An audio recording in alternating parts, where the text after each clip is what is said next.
with that in mind, Bazarat, I mean, what can be said about Bazarat? We've heard from him today multiple times through some of his amazing answers during other people's talks. But Bazarat's presented at quite a few testing talks events, and it's because he's one of those engineers that we love to love as testers. I think when you work as a tester, there's nothing you love more than an engineer that loves testing, loves working hand in hand with testers, and not only that, but actually supports the automation, writes automation, promotes it. He's a lover of tester in an engineer's skin. So over to you, Bazarat.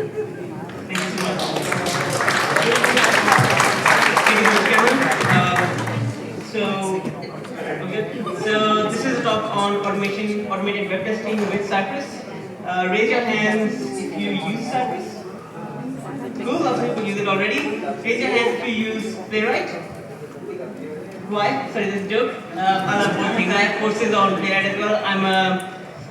You can find anything about me by just searching for my name. I have it on YouTube as well as on LinkedIn as well as on Twitter. I'm working at FocusOne, which is a financial trading company, a Microsoft MVP for TypeScript, and a Cypress investor. But as I mentioned, I also have courses on Playwright, and I like all things. And I like Selenium as well. I'm using WebDriver.io, which isn't Selenium, which uses the WebDriver protocol still. That's like all in the same neighborhood. So if there's one takeaway that I want you to take away from this talk, that would be test behaviors, not implementation. That's what we mentioned in the previous talk as well that we saw, where you want to, if you have to delete a test, delete it is probably testing too much or it's testing the wrong thing. By the way, you can't see me because I'm probably going to be doing a lot of demos over here, not going to be going much away from the speaker. So I have a solution for that. Here we go. Okay, now you can see me as well. That's a joke. Next thing, so I said you can take away one thing. The other thing that I like, despite that, there's one more takeaway that I want you to take away, and that is that Cypress is awesome. Most of these modern testing tools are quite awesome. Even like Selenium is it's always improving. These are all designed to make our life easier. But let's go back to that topic of testing behavior and not implementation. Like this is from the React core team. Most people know of him, Dan Abramov. And while they were doing a big refactor on the React code base, moving to the Fiber reconciler, it was like, we have too much tests. These tests are making our life painful. So it happens at all levels, not just at application levels, it happens at the framework levels as well. Cool. So tests have a purpose, and the purpose is to help us find bugs that the users might experience. So document expected behavior. Okay, so now that we've gotten that out of the way, let's talk about how you would want to test these behaviors. You want to pick a tool that does a lot of things for you, and as you've seen in the previous talk as well, we want something that makes it easy to isolate our application from its actors. The application, the key focus of Cypress is web applications. Most of the development nowadays is happening in web application, even though I'm personally developing a mobile app. That's another story, meet me afterwards. But if you're testing a web app, your actors are the browser that is interacting with the user, and from the user's perspective, you want to be able to act like a user would, like you would want to type keys like the user would type a key, not just send it a value. You would want to make sure that the user can see the things that you expect the user to see, not be like, is it existing in the DOM? And similarly, from the backend perspective of the browser, you want to be able to like see what requests are being made to the backend, and if you want to replace any of the requests with something else, you should be able to do that. If you're testing like an idle timeout, instead of having to wait for 5 seconds, you should be able to modify the time that is running in the browser's internal clock and say, hey, 5 minutes have passed, and the user has not input anything. Do I see this alert that are you asleep? Are you still watching? Are you still on Netflix? That kind of thing. Cypress does all of these. But beyond that, again calling back to the previous talk, I swear I did not plan this. I did not look at the previous talk before I made this. Cypress is great at removing flakes. We all hate flakes, and being a snowflake person, I am definitely a snowflake, but having flakes in our test is not a good thing. And there's an architectural principle that Cypress follows that gives this flake resistance. And there's a thing in there that might be a trigger word, retry to success. Let me rephrase that, wait till success, if that helps. The core principle of the way Cypress works is this concept of command execution separation. Now the reason why I'm standing here is because, like I said, there are going to be lots of demos. Here's the first one. To get Cypress, it is for JavaScript first. I think they might have other bindings, but I doubt it. I have personally never used it, so if you're developing a JavaScript application, they're really designed for a specific use case, web application, make it very easy to test. One packet from npm Cypress and you are done. Cool.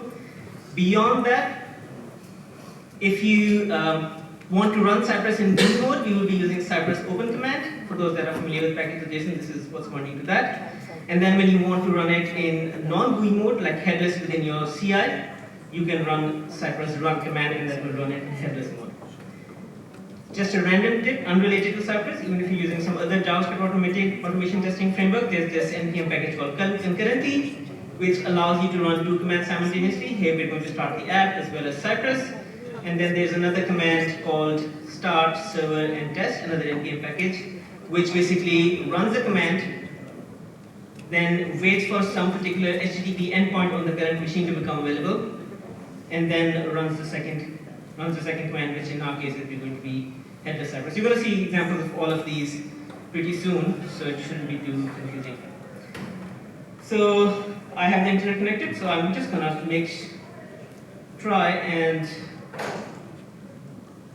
just run it again, see what happens. Okay, so this is going to start our app. Our app is started up on localhost 3000, and then it's run the Cypress run command. And this is when the first time you run Cypress, this is what you're going to be presented with. If you have a Cypress config, it's going to go like this. If you don't have a Cypress config, it actually has a very nice guided walkthrough system as well. But we already have it. We already have end-to-end testing configured, and that's the only thing that we're going to talk about today, because we're not talking about testing from a dev perspective. We're talking about testing from a existing app black box style testing. You choose your end-to-end testing journey. It supports all the major browsers. It supports Chrome, Firefox, everything else that speaks Chrome, which is Electron as well as Edge. It now supports WebKit as well, which is the underlying web engine within Safari. But I'm just going to select Electron, and it's going to open up Cypress GUI to run the individual spec files that I have. As you can see, they're all coming from the cypress.e2e folder, and over here we have this example spec. And I can actually run this, and this is the same spec that you were looking at previously, which was completely empty. And within this Cypress IDE, you can actually navigate directly to the test as well. So I can click on this, and this will open up VS Code and take us to that file. So like, it has very nice user experience, and a lot of thought has gone into designing, especially this version 10. This is pretty much a rewrite of the previous experience that you might have seen ages ago with Cypress. Let's try a simple thing. Everything is available from Cypress. One of those, these are called commands. So site.visit is a command, and we want to visit some URL. Let's go to http google.com. Should be a safe thing to do. This is being recorded. Don't disappoint me, Google. Unless Google is hacked, we should be fine. Yep, so it visits google.com. But a few interesting things are happening even at this particular point. You see the visit command, it doesn't complete till all the XHRs are completed. So it's smart enough to understand how web works and how developers, like users, interact with the web. If something is loading, it won't say that the visit is not complete and we can start doing other things. The next thing that we could potentially want to do would be something like, hey, let's type some text into this, and we can definitely do that. There's this thing called a Cypress inspector. So I click this, and then I selected this, and it's telling me, hey, if you want to get access to this particular DOM element, you could use the site.get command to get access to that. I can actually copy it from here as well. And by the way, this is a full browser, so I can use the dev tools over here as well and inspect anything within the DOM to see what kind of a test I would want to write. But anyways, I've copied that command.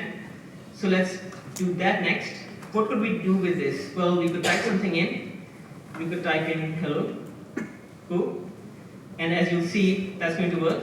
But an interesting thing is going to happen over here. The hello keys that are getting input, they are going the way a user would enter them. They're not like, here's the new value, it's like HELLO, and you might even see autocomplete happening. I don't know yeah, you saw some like shifts happening with this. So it really interacts the way a user would interact with an application, not a robot would interact with the application. But beyond that, what else could we type? Well, we could type an enter key as well. Let's type that in. There are escape characters for escape sequences for special cases. So like enter, and now it's going to type in hello, and it's going to type in enter. And you can see that it's very reliably working. It's like I'm fairly confident in this at this point. Now it's definitely going to stop working because I said that. But yeah, let's try and click something. Let's click this on. Let's make sure that the about text is present. How do you? Another part of testing is to make sure that things are there, right? So, well, what I can do, of course, I could do get results stats. Like, see, I didn't realize that. I was going to do something else. Let's do something else. I was going to do find me something that contains the text about, and then ensure that it should be visible. And you can see on the log that's being generated, all of these commands happening, and right now it's still waiting for the request to finish, and once those requests have finished, it has made sure that this particular thing should be visible, and yes, indeed it is visible. So there's a lot of flake resistance baked in, but you might not have noticed the command execution separation that I was talking about. What you can actually sort of see is that there's a command log over here, there's a visit command that was sent, there was the get command, there was the type command, followed by an assertion command. You could call it assertion separately as well, but they are essentially commands as well. Actually, all of these gets are commands as well. Gets are assertions as well. So if I were to, for example, try and get something funny over here, that is definitely not going to exist, hopefully. And it's trying to get that, and it's not finding it. That get is assertion as well. You can see the error that we get as well is an assertion error that you try to get something that doesn't exist. Cool? But let's unwind. Let's talk about that concept of command execution separation. If I were to log some stuff over here, I have autocomplete on this, walk, start, and go back over here, middle, and then go back over here. And what you will notice is that all of those things that I talked about at the start and in middle, they've already happened. As far as you might be familiar with testing, that test has run. So underneath, it is actually still using Mocha, and I can prove that by actually hovering over the definition. You can see it is the Mocha definition of describe. So it uses Mocha, but it captures these things, statements that you put over here as commands. That is how it can run these things much more reliably because it knows your intent, not your code. So it knows the intent that you want to visit, it knows the intent that you want to get something, and then you want to type in it, and then you do something. So that gives a lot of flake resistance, automatic retries, and a lot of other benefits. That's it for this thing. Let's jump to the next. If there are any questions, I'm happy to take them at this point. Cool.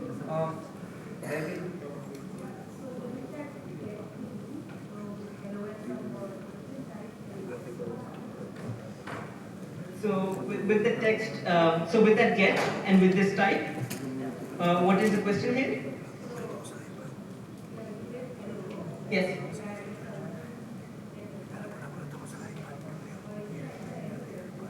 Yes, so the question is when I typed something over here with the side.get and then type, this where did this hello get typed? I'm sorry I didn't point that out. It was actually in this input over here. So it didn't go to, yes? Yes. Edit what word?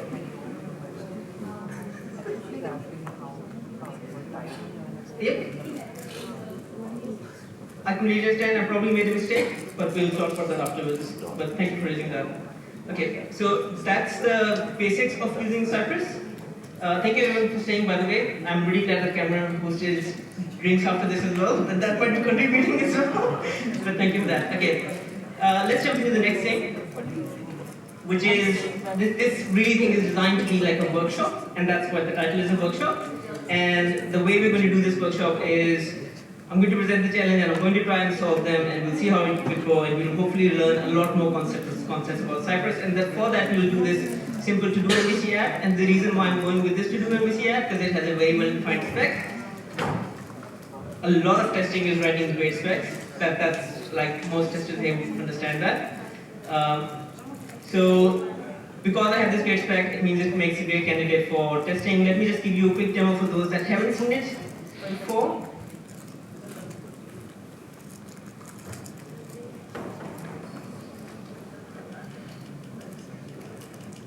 I have to exit the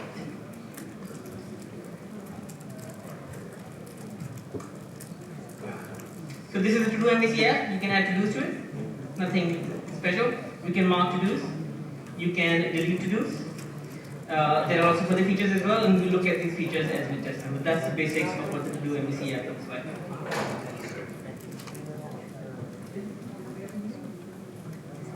Before we start automating, the concept that I want to cover is page objects. Raise your hand if you are already familiar with page objects. Cool. Lots of people are, so I don't need to cover it at a conceptual level.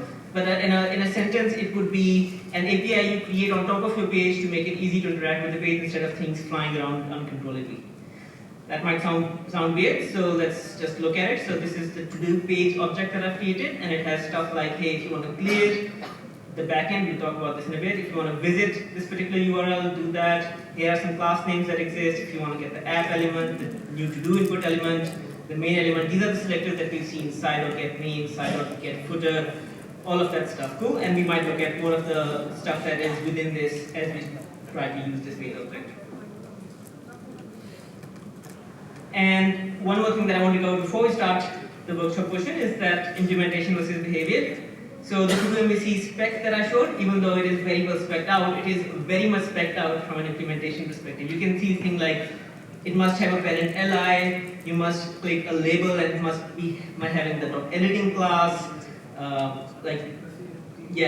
like the editing is just like a sentence. It's not really a test behavior well-defined spec. It's like all over the place. So you can take the same stuff and then you can convert that into a nice behavior spec. You can say that, hey, it starts off unchecked, clicking on this does this, like very, very action oriented, very what the user is going to be doing, clicking on the remove button and the item gets removed instead of being like, yeah, clicking on the li removes the li, and kind of covering what to do shows the remove button, having the to do class, like that, yeah. So behaviors, much better to test. So let's write some behaviors that are executable, therefore are docs, and therefore also code. Let's look at the first one from this example, and that was the second one. 0, no to do's, side. So when we start off the app, the main list and footer should be hidden. Within the page, to do page, we have the main, which is side.get.main, and it should be hidden, okay? So dot should not exist, and then the footer should also not be there. So I already created a footer one as well. It's just a selector on side.get by the CSS selector dot footer. That's going to be pretty easy, but I hope it will fail if we go into the to-do. Actually, it's working. I am curious why. I actually know why, because I have the fix here already. So it has before each as well, and similar to Mocha, I do have access to the whole of the Mocha framework. So the before each was there, but what is happening is, okay, the test I wrote was bad, but nonetheless, the thing that I want to point out is that this is not a good state to start your application in, like what you did in your previous test. So one thing could be that you could use mocking. Now, wouldn't it be great if you could intercept when the browser was saying something, like you can do with Selenium?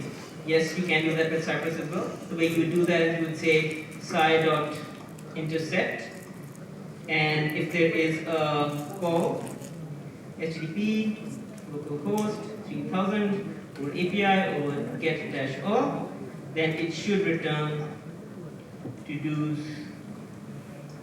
items, empty array.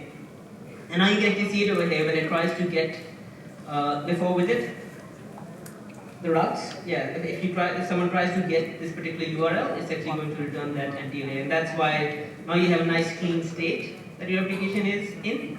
But it's not ideal to start mocking stuff like that because there are lots of other requests that this application makes as well. So at this point you have to start re-implementing the whole of the backend in a mock version. So a better suggestion is to use something like a reset state within your backend, and that's where this clear function comes in. And what that's doing is it's making a request on the browser's behalf to set all and sending it an empty array of to-dos. Now, this is not the same as you making a request from Node.js. This request is actually going to be made from the browser.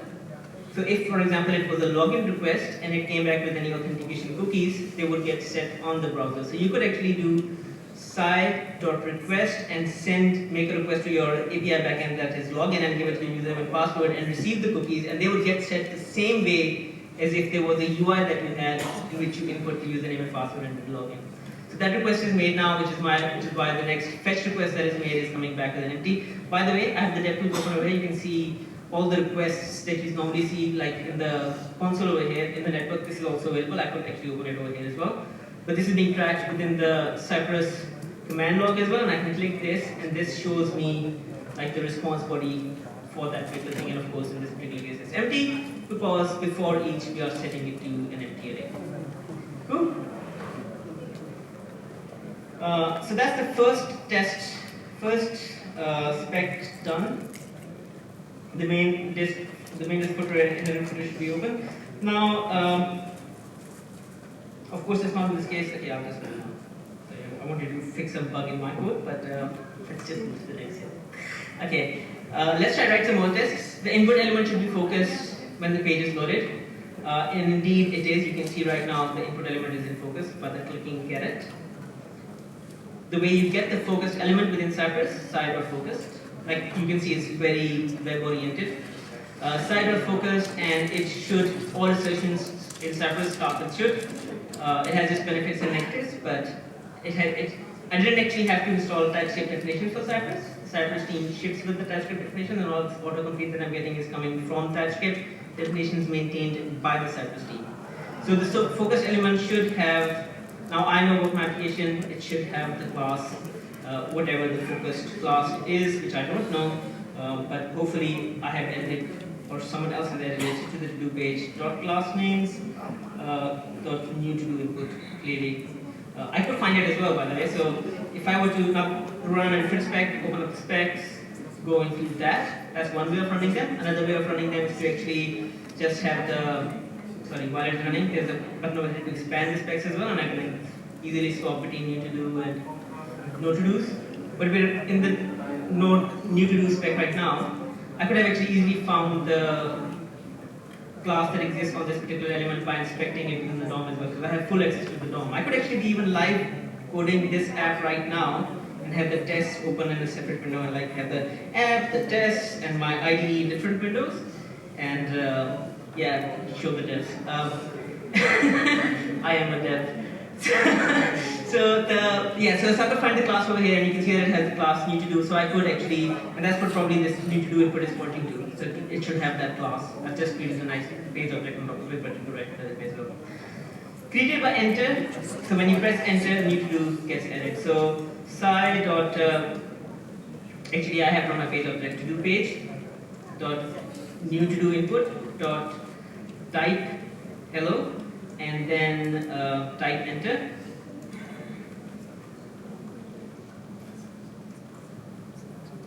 And it should get added to the list. So on my to-do page, I also have for items, get items by index. Item has its own destructured things, and it's like you can look at the navigation if you want to.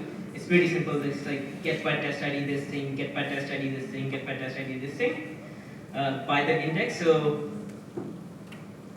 I can get the first to-do that exists, and I can make sure that it should have side to-do should have text.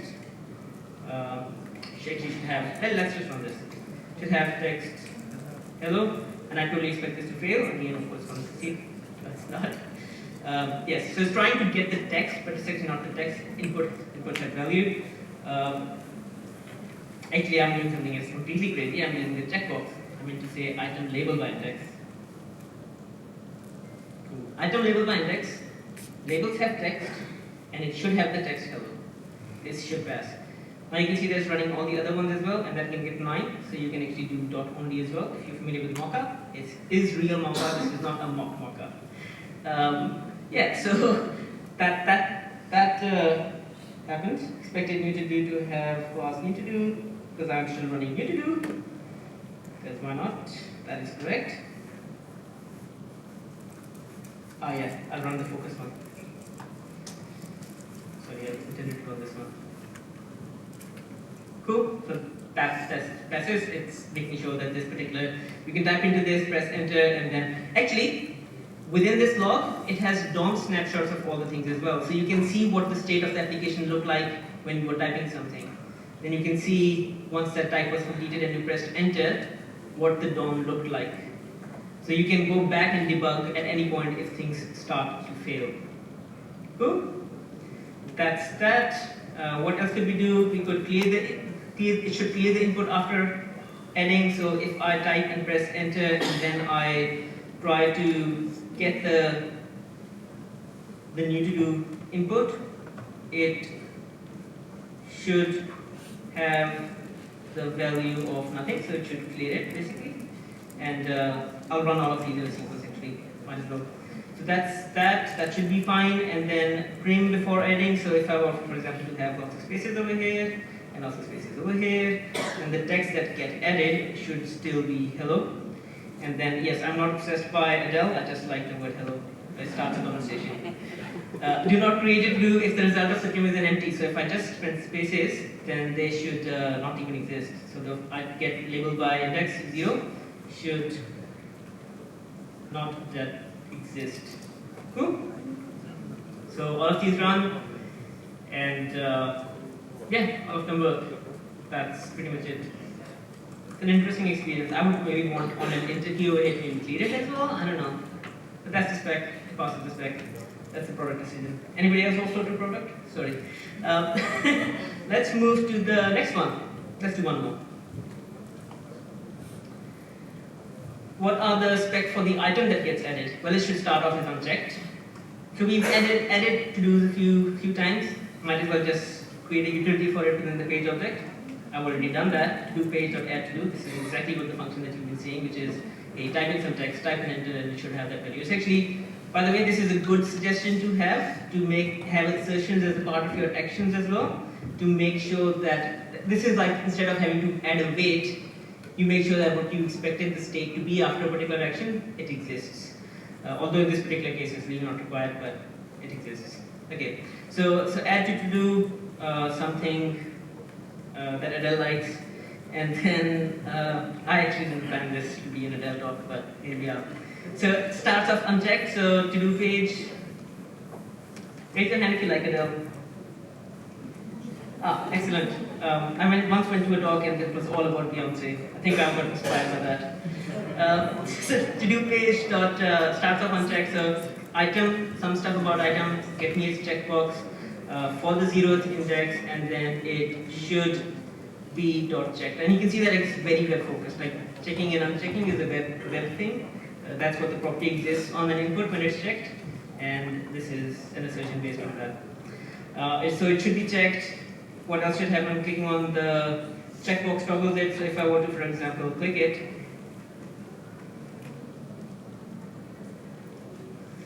then it should, yes, be unchecked.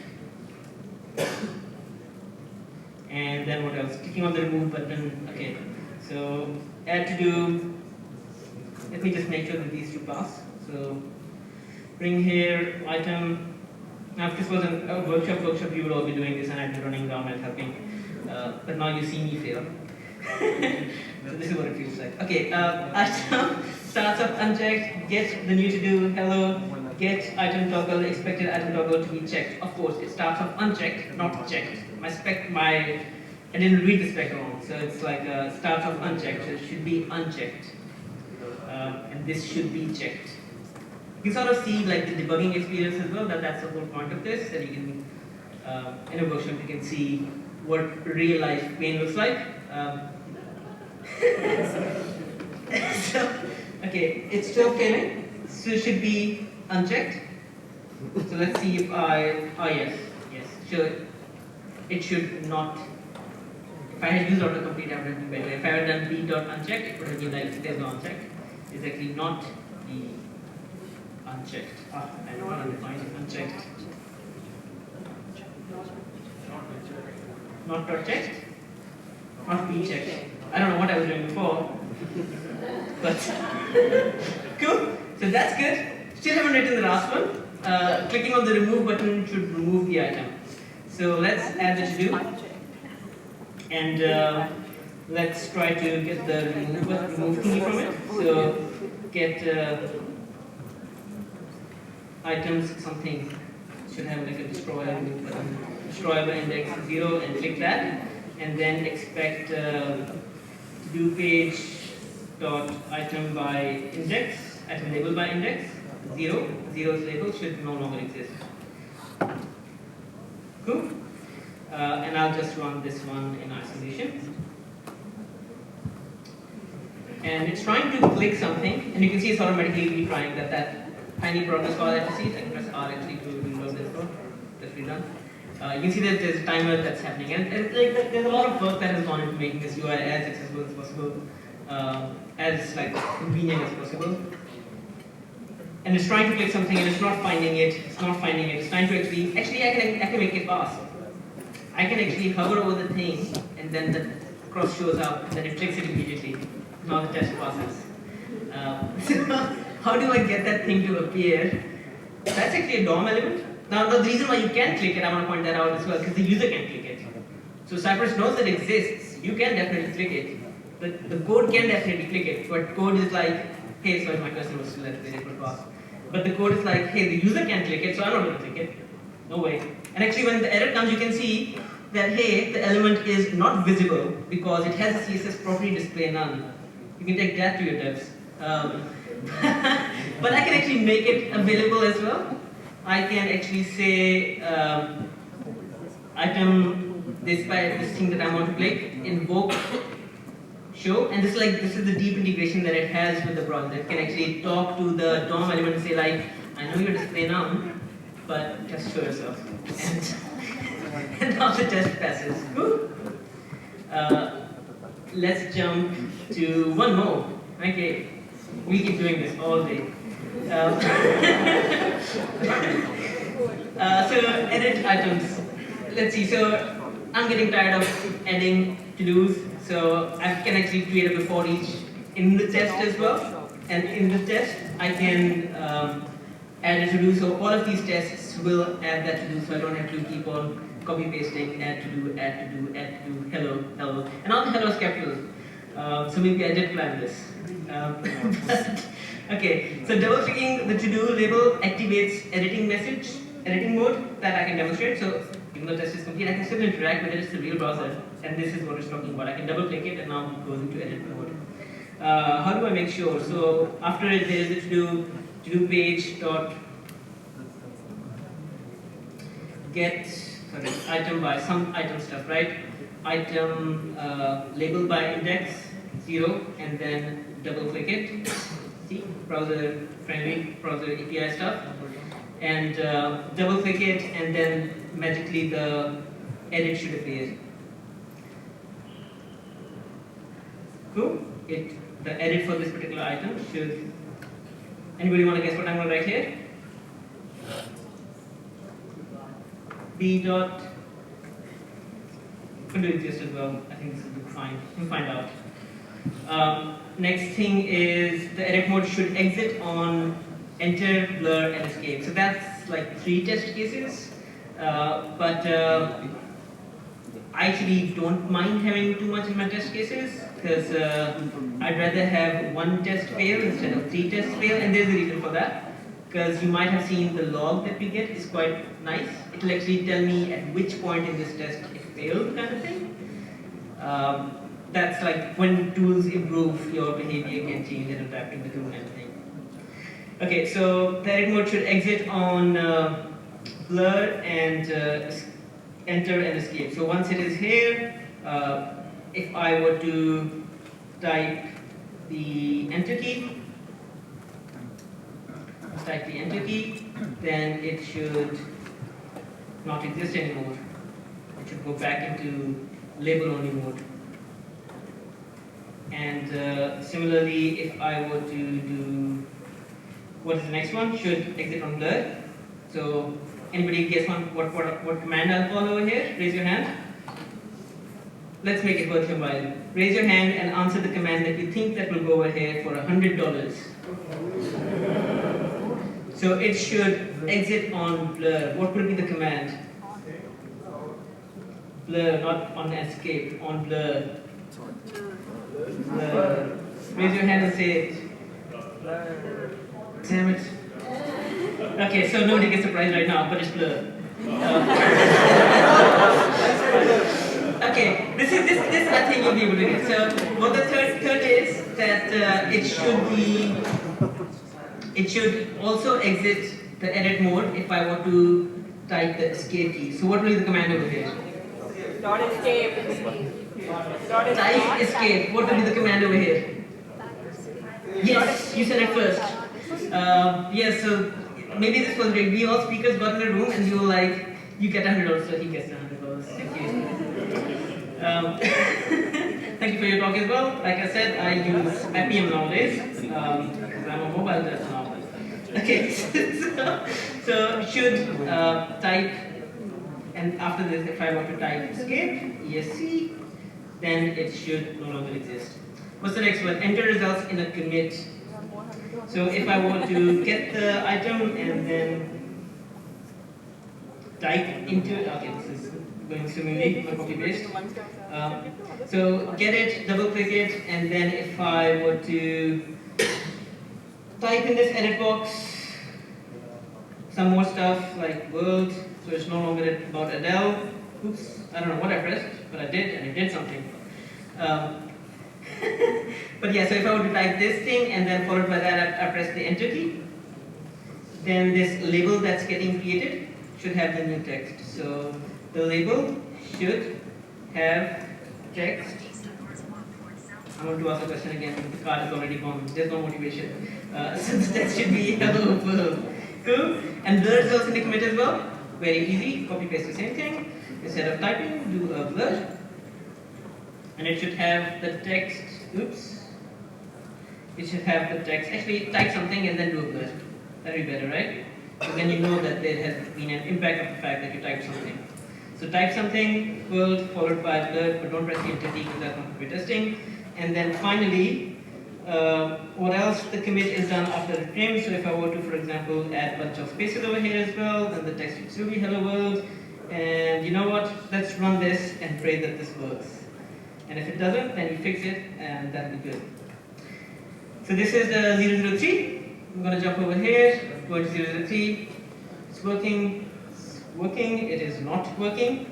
Okay, so let's isolate the one that failed. So this is the second one, the big one, the one that scares all of us. And only do this. You know what? The card might have gone to the wrong person. He might have given the wrong answer. It's his fault. So get the first item, double click it, and it should be visible and it should not exist. Let's just do that. Now, here's where another feature of Cypress is pointing out that it's very, very fast. Like, I'm not annoyed by the fact that I have to run this again. So it's trying to get this edit should not exist in the DOM, but it clearly does exist in the DOM. I guess that my test was too harsh. It was like, should not exist. It does exist, it's just not visible. So that's hopefully the issue. Actually, it's it's pointing out something else. It is still existing and it's still should be visible. I did that twice. I did something wrong. Yes. Okay, I'm just gonna. Yes, I understand that I haven't pressed enter. Let me just press enter. You're right. Let's just do that. I don't know. I swear I did because I copied it. I think at some point I did an undo. The type enter, and it should no longer exist. Cool. Cool. That happened. You saw nothing. No wonder you couldn't guess type. That's my fault. Did you look at my slides beforehand? Okay. But let's do this and run it again. Hopefully everything works in the remaining 4 minutes. Cool. Excellent. 4 minutes for questions.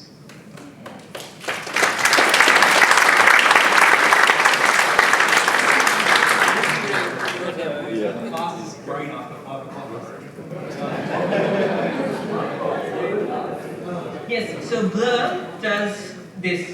it blurs it. Out of focus is called blur. So actually, if I were to do something over here, yeah, click on that thing. But if I were to, this is not JavaScript programming. If I were to select this element, now I don't know, like this is really off script. Yeah, let's do that. Nobody has this question, right? Okay, so when you select an element within the DOM, you actually get a reference to this in your dev tools as $0. So this $0, which is undefined right now for some reason. Is it dollar? I don't know. I'm going to inspect this element actually, and actually that's what's happening. So that I need to click on this input. I'm going to check it. Anyways, it blurs it. Next question.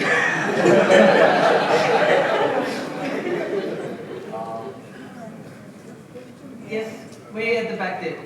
Does Cypress now handle iframes?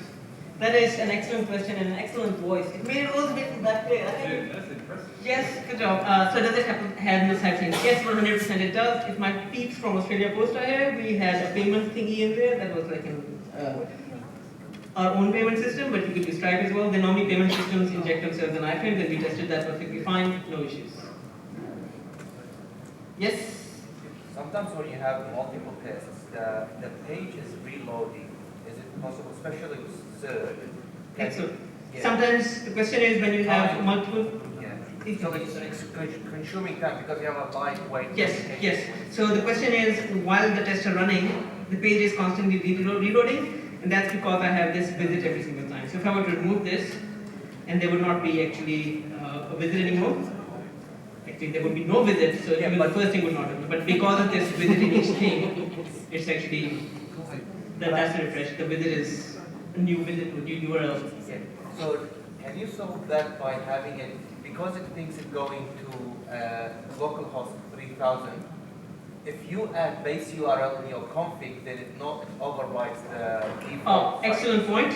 And he's actually pointing, he's teaching all of us, including me. There's an option within Cypress config, which I'm definitely going to mess up right now, but there's this thing called base URL, and I can say HTTP overall localhost 3000. This is going to go very deep. This person knows his Cypress. Gives me a card, I'm joking. So if you set a base URL, and actually because of the config changes reloaded, and if I were to run, let's just run the simplest one, no to-dos. If there's only one test in there, so don't run that. Run something that has multiple. Run the second one, which has multiple. You can see that there's no flicker the way there was before. And the reason is, when you visit at a particular URL, browsers will delete everything because they don't want your Google stuff to go to Facebook, because one of them is evil. I'm